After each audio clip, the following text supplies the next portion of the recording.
Assalamualaikum warahmatullahi wabarakatuh. Selamat pagi anak-anak. Alhamdulillah pagi hari ini kita dapat bertemu dalam KBM daring. Ibu berharap kalian tetap semangat ya, tetap di rumah, tetap belajar, tetap jaga kesehatan, dan semoga sehat selalu. Amin. Anak-anak, pagi hari ini Ibu akan menyampaikan materi sistem reproduksi pada manusia.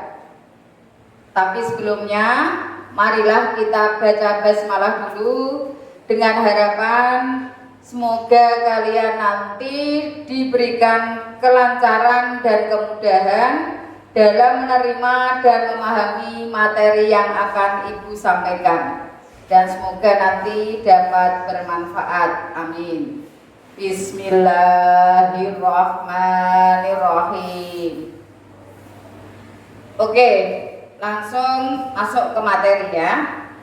Sistem reproduksi pada manusia KD31, yaitu menghubungkan sistem reproduksi pada manusia dan gangguan sistem reproduksi dengan penerapan pola hidup yang menunjang kesehatan reproduksi. Nah, poin-poin yang akan kita pelajari di sini meliputi 1. Tentang pembelahan sel, 2. Alat reproduksi, 3. Pembentukan gamet, 4. Fertilisasi, 5. Menstruasi, 6. Penyakit pada alat reproduksi, dan yang terakhir upaya pencegahan. Poin yang pertama, pembelahan sel. Pembelahan sel ini nanti menghasilkan sel-sel kelamin yang diperlukan untuk proses reproduksi. Apa itu proses reproduksi? Reproduksi disebut juga perkembangbiakan, yaitu suatu usaha makhluk hidup untuk menghasilkan keturunan atau anak dengan tujuan untuk melestarikan jenisnya dari kepunahan. Pembelahan sel dibedakan menjadi 2. 1. Pembelahan mitosis dengan ciri-ciri yang pertama, terjadi pada sel-sel tubuh atau sel somatik. Kemudian menghasilkan 2 sel anakan yang identik. 3. Jumlah dan jenis kromosomnya sama dengan induknya. Ciri yang keempat, sel anakan bersifat diploid atau berpasangan, disimbolkan dengan 2N. Nah, untuk tahapannya dimulai dari fase profase, fase metafase, fase anafase, dan terakhir fase telofase. Kemudian pembelahan yang kedua yaitu pembelahan meiosis. Ciri-cirinya terjadi pada organ kelamin, menghasilkan 4 sel anakan, jumlah kromosomnya setengah dari induknya. Kemudian sel anakan bersifat haploid atau tunggal, disimbolkan dengan huruf N. belahan meiosis, yaitu meiosis 1 berarti dimulai dari fase profase 1, metafase 1, anafase 1, dan metafase 1. Sedangkan meiosis 2 dimulai dari fase profase 2, metafase 2, anafase 2, dan telofase 2. Nah, untuk lebih jelasnya kalian baca dan pelajari LKS halaman 3 dan 4. Oke, bisa dipahami ya. Lanjut. Poin yang kedua, alat reproduksi manusia. Untuk lebih jelasnya, perhatikan gambar berikut.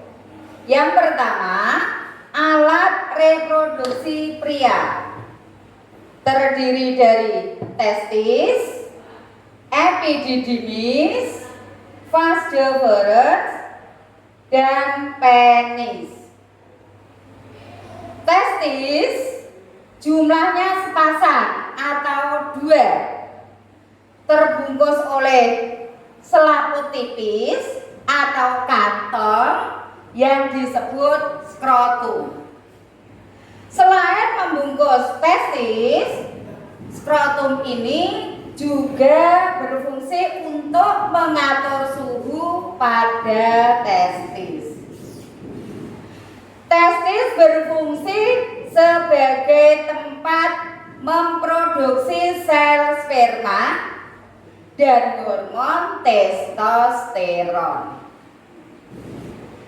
Yang kedua, epididymis. Ini yang berada di atas testis. Ini merupakan saluran panjang yang berkelok-kelok, berlipat-lipat menempel pada bagian atas testis. Fungsinya sebagai tempat penyimpanan sementara dan pematangan sel sperma sebelum dikeluarkan. Yang ketiga, ini namanya vas deferens. Saluran dari epididymis ke kantong semen. Jadi vas deferens ini disebut juga saluran sperma karena menyalurkan sperma dari epididymis menuju ke kantong semen sebelum dikeluarkan melalui uretra. Uretra ini merupakan saluran ganda. Selain untuk mengeluarkan sel sperma, juga untuk mengeluarkan urin. Kemudian yang keempat, penis. Penis sebagai alat kopulasi atau koitus. Ini gambar yang di samping lebih jelas. Ini ada testis, epididymis, vas deferens, kemudian penis. Di samping itu juga ada saluran-saluran tambahan. Misalnya ada kelenjar ovary, kelenjar prostat, vesikula seminalis, dan lain-lain. Kemudian yang kedua, alat reproduksi wanita. Terdiri dari ovarium.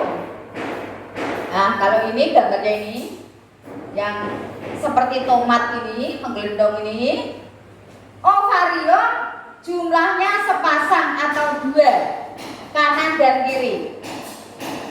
Fungsi dari ovarium yaitu tempat memproduksi sel telur atau ovum dan hormon progesteron. Kemudian saluran di atasnya, saluran panjang ini juga ada 2, saluran yang menghubungkan dari ovarium menuju ke uterus atau rahim. Ini namanya tuba falopi atau ovidum. Fungsi dari tuba falopi atau oviduk ini sebagai tempat fertilisasi atau pembuahan. Yang ketiga, rahim atau uterus sebagai tempat tumbuh dan berkembangnya embrio.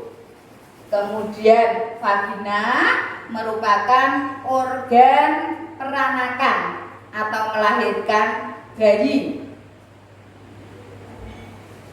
Ini juga ini uterus, ini ovarium, ini tubanya, talinya, kemudian ini vagina.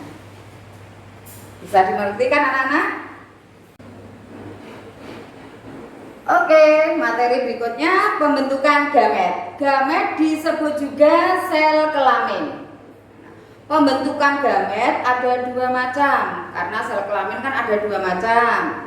Nah, yang pertama spermatogenesis, yaitu proses pembentukan sel sperma. Berarti berlangsungnya di testis. Yang kedua oogenesis, yaitu proses pembentukan sel telur atau ovum. Berlangsungnya di ovarium. Berikutnya fertilisasi atau pembuahan.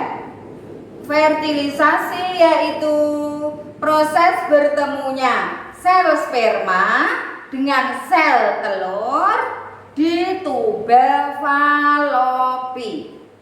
Nah, nanti sel sperma dan sel telur ini melebur menjadi satu yang dinamakan zigot. Kemudian menstruasi. Menstruasi ini hanya dialami oleh kaum wanita.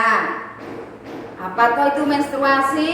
Menstruasi yaitu peristiwa meluruhnya dinding rahim atau endometrium ditambah dengan sel-sel telur yang tidak dibuahi, keluar berupa darah melalui vagina.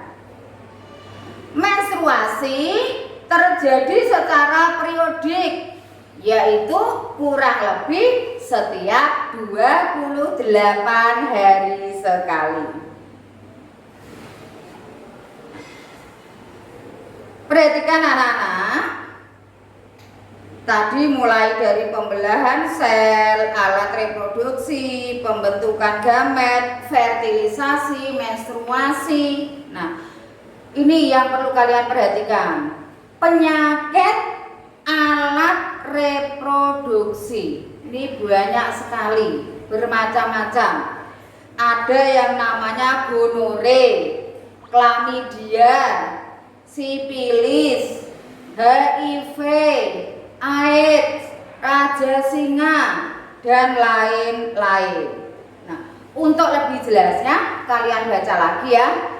Baca dan pelajari LKS halaman 9. Nah, sekarang poin yang terakhir yang tidak kalah pentingnya yaitu upaya pencegahan penyakit pada alat reproduksi.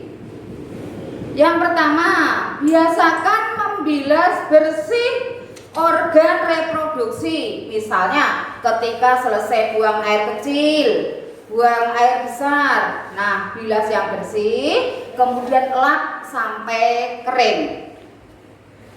Kemudian gunakan celana dalam yang berbahan lembut atau bertekstur lembut dan menyerap keringat, contohnya katun. Sesering mungkin mengganti celana dalam minimal 2-3 kali sehari. Kemudian hindari, ini khusus wanita, hindari menggunakan sabun kewanitaan dan panty liner, karena ini nanti dapat merubah pH sehingga dapat menimbulkan jamur. Yang terakhir, rajin berolahraga dan banyak-banyaklah mengkonsumsi buah dan sayur. Demikian tadi anak-anak materi tentang sistem reproduksi manusia. Jangan lupa dipelajari terus Ya, walaupun tidak tatap muka tetap di rumah harus tetap belajar dan belajar.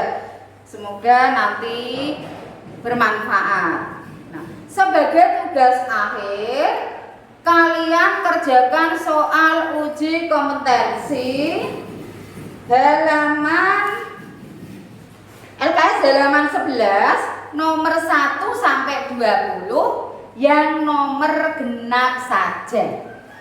Ya, saya ulangi, kerjakan soal uji kompetensi halaman 11 nomor 1 sampai 20 tapi yang nomor genap. Ya. Cukup sekian, sampai jumpa di lain kesempatan. Terima kasih. Wassalamualaikum warahmatullahi wabarakatuh.